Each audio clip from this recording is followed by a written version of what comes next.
ئازیزانم سڵاو خۆشحاڵم لە دیمانەیەکی نوێی قەلەندەرخانە لەگەڵ هاوکارم کاک حەمید بانی پێتان شادەبینەوە. باسی ئەمڕۆمان باسی شاعیری گەورە ئەحمەد دەروێش عەبدوڵڵایە ناسراو بە ئەخۆل. میوانەکانی ئەمڕۆم بەڕێز مەریوان قەفتانە بەخێرهاتن دەکەم مامۆستاگیان لەگەڵ کاک ئارام مەحموود حسێن بە ئامێری عود بەخێر بێن. مامۆستاگیان بەڕێزت بۆ سیفەتەی کە لە بنەماڵەی ئەخۆلەوە نزیک بوون و سەرپەرشتی چاپدانی دیوانەکەشتان کردووە. پێم خۆشە کورتەیەک لە ژیانی شاعیرمان بۆ باس بکەیت. زۆر سپاس بۆ بۆ بەنامەی قەلەندەرخانە. سپاس بۆ تۆش. ئەحمەد دەروێش عەبدوڵڵا ناسراو بە ئەخۆل، ناسراوە بە شاعیری ئەوین و ئازادی لە ساڵی 1911 لە شاری سلێمانی لە گەڕێکی دەرگەزێن لەدایک بووە. هەڵبەتە نازناوی ئەخۆل لەوە هاتووە بە مناڵی دایک و باوکی بە ئەحۆل بانگیان کردووە، بەڵام ئامۆزایەکی دەبێت ناتوانێت بڵێ ئەحۆل وتوێتی ئەخۆل، لەبەرەوە بەو شێوەیە بە ئەخۆل ناسراوە بۆ ناوە ڕۆشتووە. ئەخۆلی شاعیر پلەی خوێندەواری زۆر بەرز نەبووە لەبەر ئەو باروزروفەی کە لەو کاتا لە کوردستانە هەبووە لە دوای جەنگی جیهانی یەکەم شۆڕشەکانی شێخ مەحموود و داگیرکاری ئینگلیز چەند جارێک لە خوێندن دابڕاوە، لەبەرەوە تا پێنجی سەرەتایی خوێندبووە. ئەویش وە بزانم چەند جارێک چەند جارێک دابڕا و دەستی پێکردوێتەوە بەهۆی بردومانی سلێمانی و جەنگی جیهانی یەکەم و شۆڕشەکانی شێخ مەحموودەوە زۆر نەیتوانیەوە بەردەوام بێ، بەڵام زۆر حەزی لە خوێندن کردووە، وەکو خۆی لە ژیاننامەکەیە باسیەکات. بەهۆی ئەوەی کە باوکیشی زوو وەفاتی کردووە لە سەفەربەلکە، ناچار بوو کە زوو دەست بکات بە کار و کاسبی و بژێوی ژیان و خۆی و خێزانەکەی. بۆ یەکەم جار کە ئیشێکی باشی دەستکەوتووە لە ساڵی 1929 کە تەمەنی 18 ساڵ بووە لە چاپخانی شارەوانی سلێمانی کاری کردووە. خۆشبەختانە لەو کاتەشە ڕۆژنامەی ژین و ژیان لەو چاپخانەیە دەرەچوو بە سەرپەرشتی پیرەمێردی شاعری دەمر. ئەم کارەی بووە بە هەوێنێک بۆ ئیشەکەی خۆی و هەم بۆ شعر لەبەری زۆر نزیک بووە لە شاعران و لە بواری چاپەمەنیدا لەو کاتەدا. بەڵام ئەمە نزیکەی 5 ساڵی خەیانە لە دوای ئەوە چاپخانەکە داخرێت ساڵی 1934 ناچارە بێت لە محکەمە تەعینە بێت بە نووسەر کاتواتە کاتب هەتا ساڵی 1970 کە خۆی خانەنشینەکە لە تەمەنی 59 ساڵیدا. بەڵێ بێگومان کارکردنی لە کاری چاپەمەنی و چاپخانە بە تایبەت کە دوو گۆڤاری وەکو ژین و ژیان چاپکراوە لەوێ کاری چاپەمەنی نزیک دەخاتەوە لە ئەدیبان و لە نووسەران بە تایبەتی ئەمان کە نزیک بوون لە پیرەمێرد و لە زۆربەی و شاعرانە و ئەو کەسە ڕۆژانی هاوچەرخی خۆی سەردەما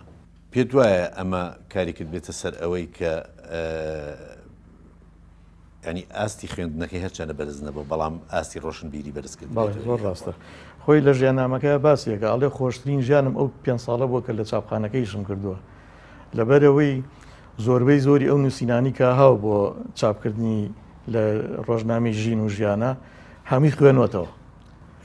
و ئاشنا بووە بە زۆربەی زۆری شاعرە هاوچەرخەکان و هاوتەمەنەکانی خۆی کە لەو تەمەنەدا زۆربەی زۆری شاعرە باشەکان لەو کاتا ژیاون. جیاوازی زمانی شعری شاعر لەگەڵ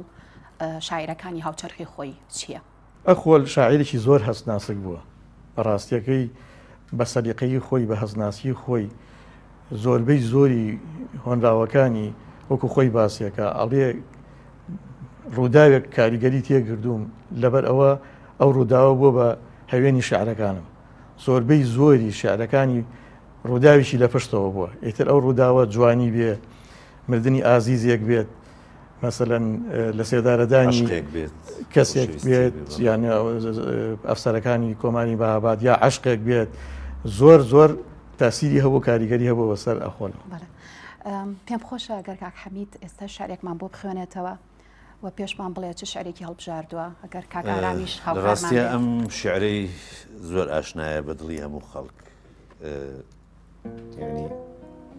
زۆری خەڵک هەر هیچ نەبێت چەندی ڕێکی ئەم شعریان لەبەرە فەرموو.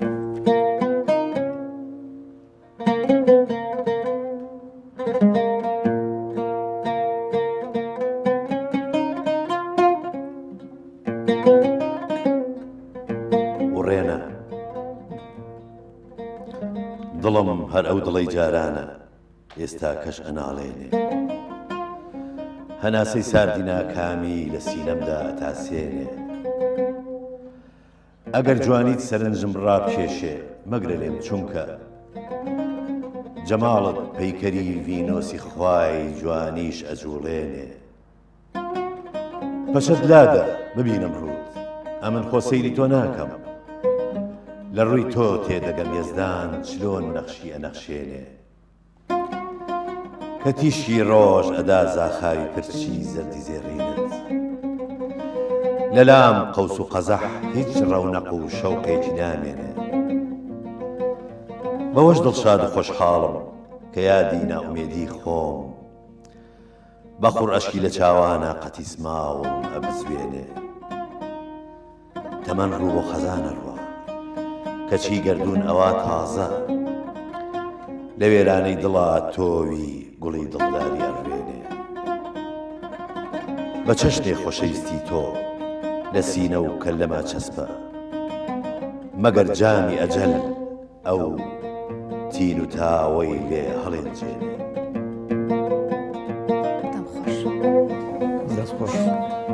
حەزیشم کرد ئیشارەت بەوە بم کە هونەرمەندی خوالێ خۆش بوو مامۆستا برایمی خیات ئەمەی بە مەقام تووە مامۆستاگیان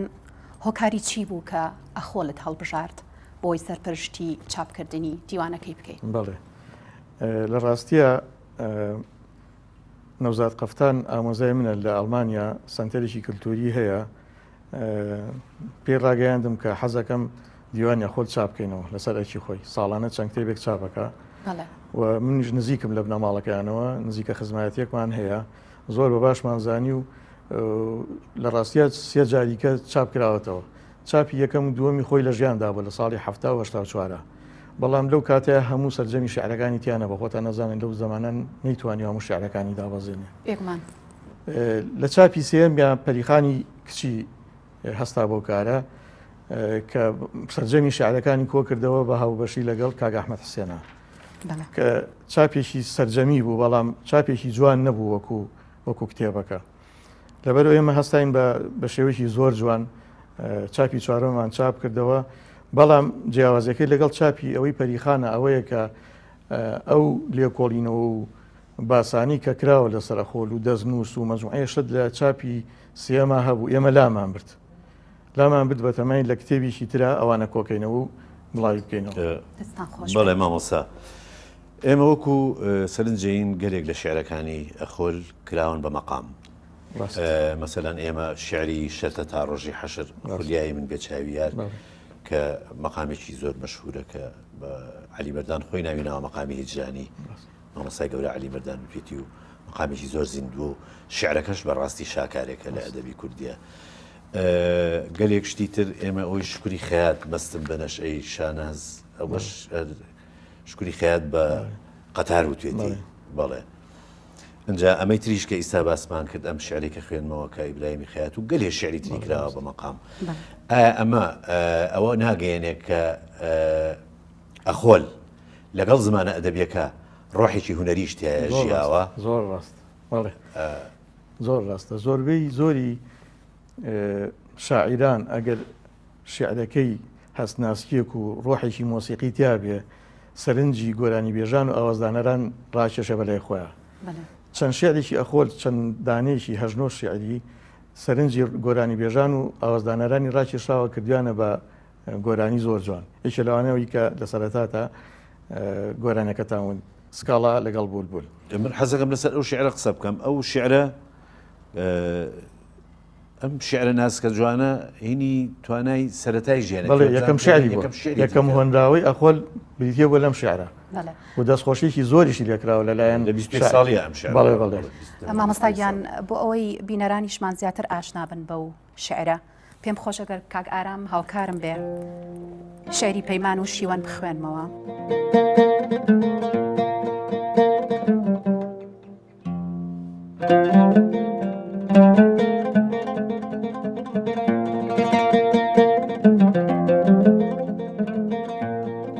ئەخۆل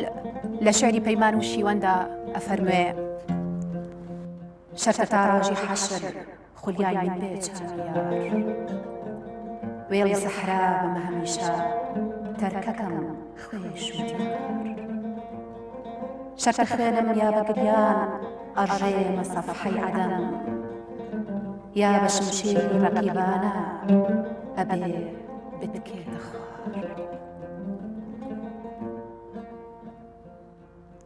شەرتە وەک مەجنوونی بێکەس دەشت و کێو بێ بەسکەرم تا بە داخی لەیلەوە دەمێنە قەبری تەنگ و تار شەرتە وەک فەرهاد قوڵینگی یادی شیرین هەڵگرم تا لە پای کێوی فیراقە جێدەهێڵم یادگار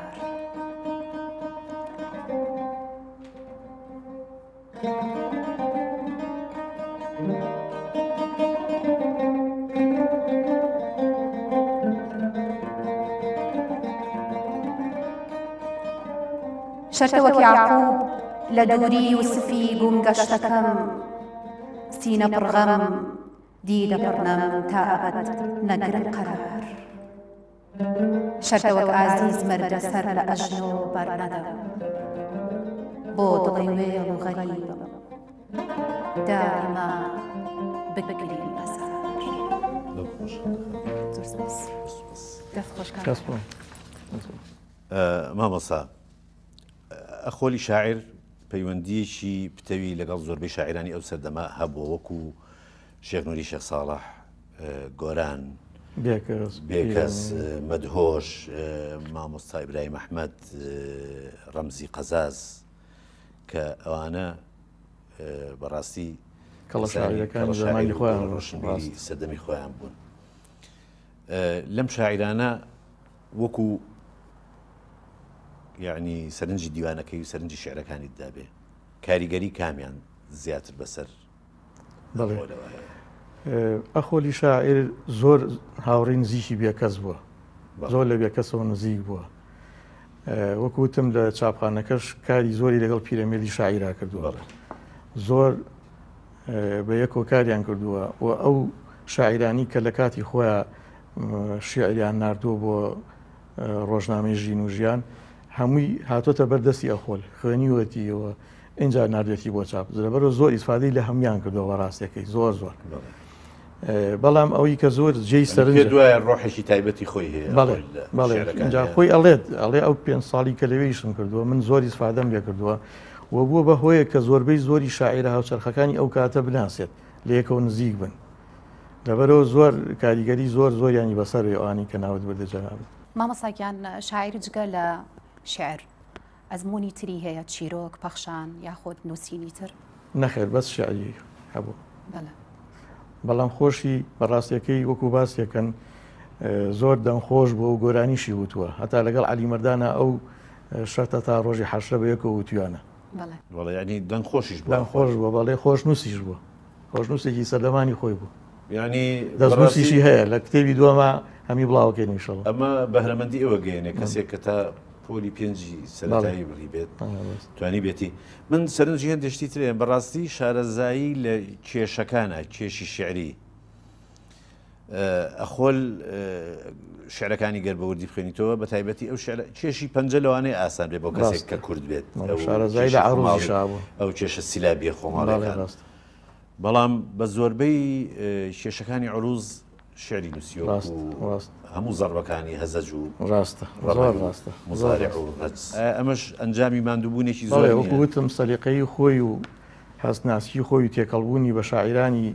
کە لە شاعیرانی ئەو سەردەمە زۆر ئیسفادەی لێ کردو زۆر چۆتە ناو مۆزوعی شێعرەوە بەڕاستیەکەی. بوارێکی تریش ئەخۆل هەرچەنە گەرسەرنجی دیوانەکەی بین شعری دڵداری زاڵ زۆر ڕاستە چکە کەسێکی هەستناسک بووە بەڵام هەڵوێستی نەتەوایەتی و هەڵوێستی شعری بۆ بەردێکی سەرێک وتۆ لە ساڵی 1970 یەکێک بۆ لەوانی لەگەڵ بێکەسە بەشداری کردووە لەو ڕاپەڕینی 1990 ساڵ بووە 90 ساڵ بووە بەشداری کردو و شعریشی هەیە بۆ بەردێکی سەرا شعری هەیە بۆ 4 ئەفسەرەکەی کۆماری کوردستان لە مەهاباد بە هەمان شێوە. بەڵێ ینی محەممەد قودسی بەڵێ لە دیوانەکەتیایەتی وەکو باسمان کرد ئەخۆل جگە لە شعری ئەوین و خۆشەویستی دڵداری شعری هەبووە بۆ یادی شەهیدان و بۆ ئازادی و بۆ خاکی کوردستانیش. یەکێ لەوانە شعریکی وتۆ بۆ 4 ئەفسەرە شەهیدەکەی کۆماری مەهاباد بە ناوی یادی شەهیدان. گەردون چیت نەکرد بە کوردی هەژار چی مابێنەیکەی کەسڕە و ڕەفتار کام شاخ و کام دەشت کام لووتکە و سەریاڵ دڵکۆنت نەکرد بە خوێنی کورد ئاڵ. هەروەها شعرێکی وتووە بۆ ڕاپەڕینی بەردێکی سەرا لە ساڵی 1930 کە خۆی وەکو لاوێک بەشداری کردو لەگەڵ بێکەسی شاعیران بە ناوی ئەیلولی خوێناوی.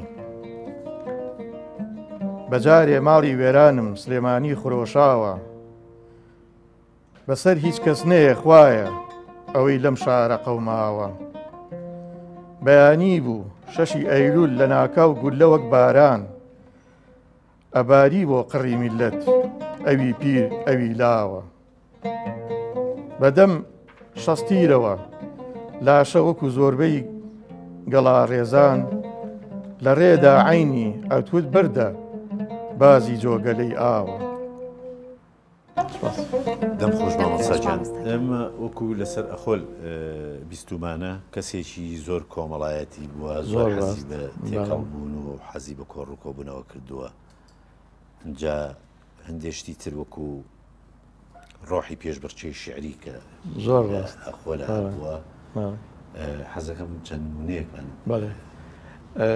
خۆتان نەزانن لەو کاتەدا زۆربەی زۆری کەڵە شاعیران هاوتەمەن و هاوچەرخی ئەخۆل بووە و زۆر لە یەکەوە بەهۆی چاپخانە و گۆڤاری ڕۆژنامەی ژین و ژیانەوە زۆر پەیوەندیان هەبووە ئەمە وای کردووە لە کۆڕ و کۆبوونەوەکانە پێشبڕگەی شعری لە ناوێنە دروست بێت یەکێک لەو شعرانە شعرێکی زۆر نایبی هەبووە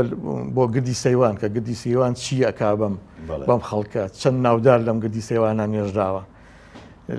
ئەو شعرە لە پێشبڕکێکی چەند شاعیرا بە یەکەم دەرەچێت خەڵاتی شوەرەگرێت مامۆستاگیان وەکو باسی زمانی شعری شاعیرمان کرد و باسی ئەومان کرد کە شعری دڵداری زۆر زۆر جوانی نووسیوە من پێم خۆشە شعری دەردی عاشق بخوێنمەوە ئەگەر کاک ئارام هاوکارم بێ یەکێکە لەو شعرە جوانانەی کە بۆ عاشق نووسیوێتی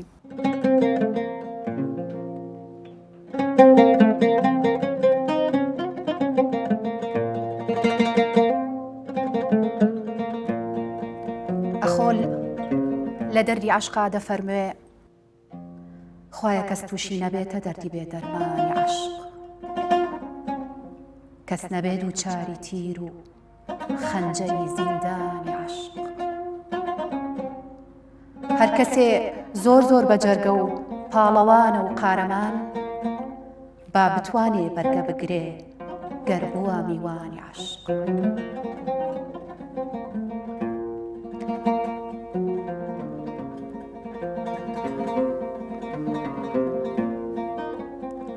عشق پەروانە دەکاتە زەڕێک خاکی سیاه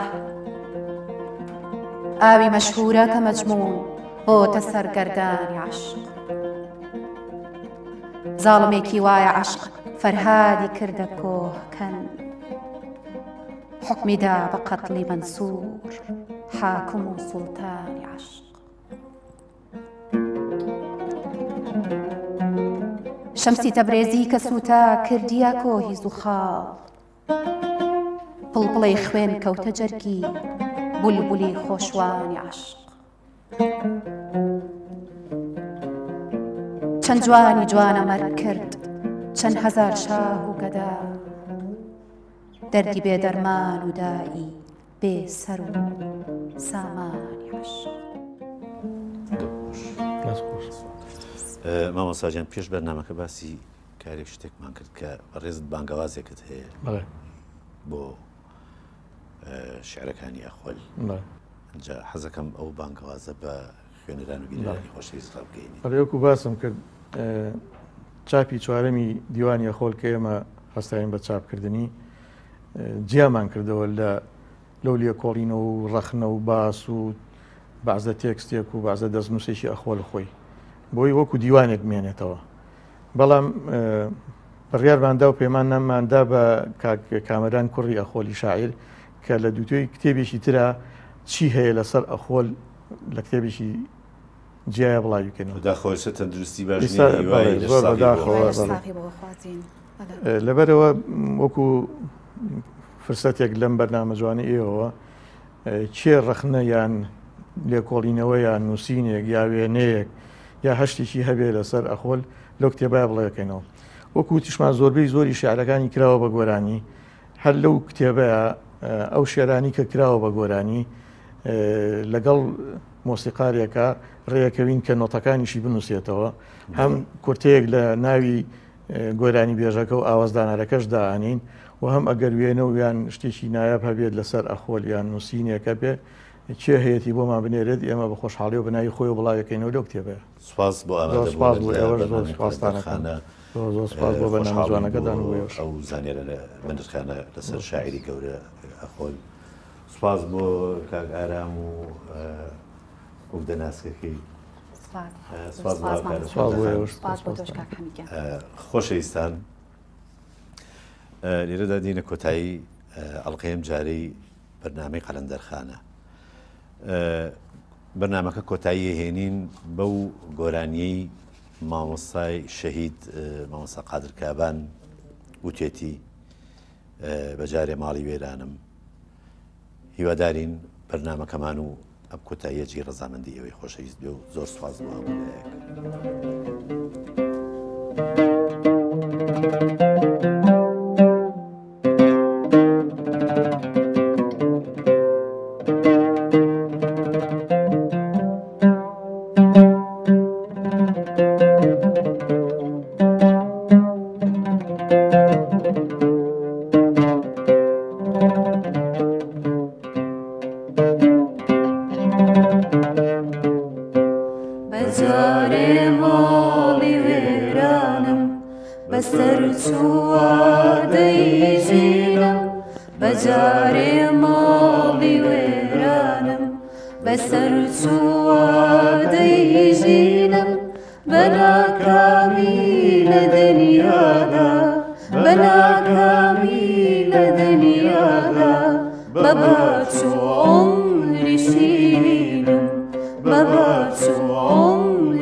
بمحزوني بتانبين